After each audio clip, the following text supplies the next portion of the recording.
Star Trek's Kelvin movie timeline has officially been destroyed in franchise canon. For over a decade, Star Trek fans have balanced two parallel universes in their minds: the Prime Timeline, the foundation of the franchise since the 1960s, and the alternate timeline born from J.J. Abrams' 2009 reboot, commonly referred to as the Kelvin Timeline. But recent developments in Star Trek canon have subtly, and perhaps intentionally, dismantled the foundation of the Kelvin universe. Though it hasn't been shouted from the rooftops, the signs are clear. The Kelvin timeline has officially been destroyed in franchise canon. This isn't just a case of fans reading too deeply into vague statements. Across Star Trek, Picard, Strange New Worlds, and even animated entries like Lower Decks and Prodigy, canon has rapidly evolved. Events once used to justify the divergence of the Kelvin timeline have now been reshaped or overwritten entirely. Starfleet's lore and legacy no longer seem to account for the existence of this alternate path, erasing, in essence, the very thing that made the Kelvin movies possible in the first place. What was the Kelvin timeline? To fully grasp the implications, it's important to understand what the Kelvin timeline was and why it mattered. Created by J.J. Abrams in his 2009 film Star Trek, the timeline diverges from the Prime universe after the Romulan mining ship Narada, captained by Nero, travels back in time and destroys the USS Kelvin, killing George Kirk. This act sets the stage for an entirely new version of the Star Trek saga featuring younger versions of Kirk, Spock, Uhura, and the rest of the original crew, played by a fresh-faced cast led by Chris Pine and Zachary Quinto. Importantly, the movie framed this as a branching timeline, not a replacement. Leonard Nimoy's Spock Prime was transported into this new universe along with Nero, anchoring the film in Prime canon and making it a part of the larger continuity. The Kelvin universe, then, wasn't just a reboot. It was a canonical offshoot. A quiet collapse in canon. So what changed? Over the past few years, the new Star Trek shows on Paramount Plus have begun tightening continuity in ways that subtly eliminate the foundations of the Kelvin split. For starters, the Romulan supernova, the catastrophic event that drove Nero and Spock Prime back in time, has been entirely recontextualized in Star Trek, Picard.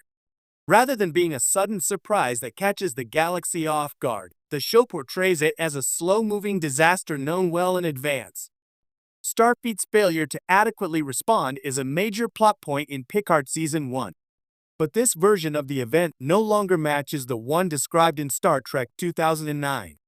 In fact, in Picard, there's no mention of Spock stealing experimental red matter or attempting to save Romulus solo. The lack of references to Nero, the Narada, or even the timeline divergence is telling. While it's true that the Kelvin films are meant to follow their own trajectory, Picard is supposedly the direct continuation of that very Prime universe. If a timeline-shattering event occurred that involved Spock disappearing, Starfleet losing one of its most legendary figures, and a Romulan warlord vanishing into the past, wouldn't someone mention it? More than a simple oversight, it now seems deliberate. The writers of modern Star Trek are effectively overwriting the events that led to the Kelvin branch.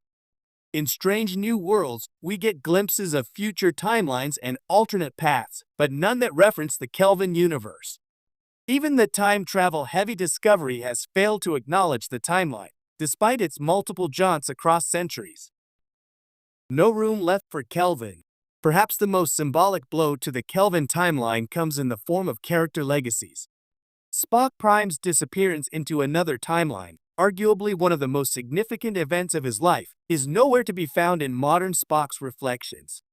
If the writers wanted to maintain Kelvin's canonical presence, they could easily have included a nod, a line from Spock Ethan Peck wondering about an ancestor who vanished during the Romulan crisis, or an obscure reference from Starfleet's temporal division. Instead, we get silence. Even more damning is that Star Trek Prodigy, which deals with time travel and alternate futures, chooses to highlight other versions of Janeway and Chakotay, but no Kelvin counterparts. The franchise seems to have closed the door on the idea that Kelvin events are part of the living continuity. There's no trace of Nero's impact on the past.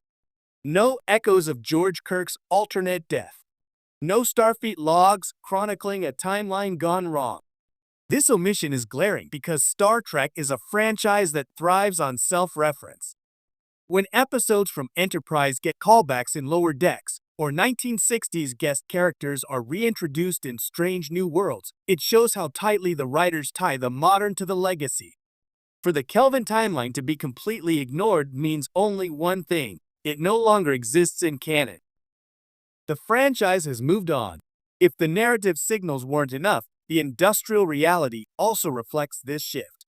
The Kelvin movie franchise, despite sporadic announcements, has languished in development limbo since 2016 Star Trek Beyond. Multiple proposed films, Quentin Tarantino's pitch, Noah Hawley's sci-fi thriller, a time travel reunion of Pine and Shatner, have all collapsed. Though Paramount continues to tease a fourth Kelvin film, the likelihood of it ever materializing grows slimmer each year. In the meantime, Star Trek has exploded on television with rich, complex storytelling that deepens the Prime universe rather than deviating from it.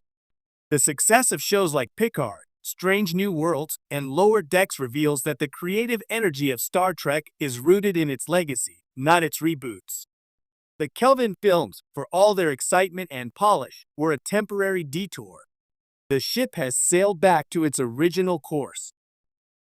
Why canon matters in Trek? Some might argue that the Kelvin timeline doesn't need to be canonically present anymore. After all, those films exist as their own trilogy. But in Star Trek, canon isn't just a trivia game, it's a living, breathing universe. It's what allows fans to connect episodes across decades, to understand the weight of a character's journey, and to feel the ripple effects of choices made across space and time. By erasing the Kelvin origin story from its current timeline, Star Trek is doing more than simply ignoring a set of films. It's rewriting its history. The Kelvin universe was always designed to be a part of the larger puzzle, not a separate entity. Its quiet deletion sends a message about what parts of Star Trek matter most going forward, and which ones the franchise is ready to leave behind. Is this the end? So, is the Kelvin timeline truly gone forever?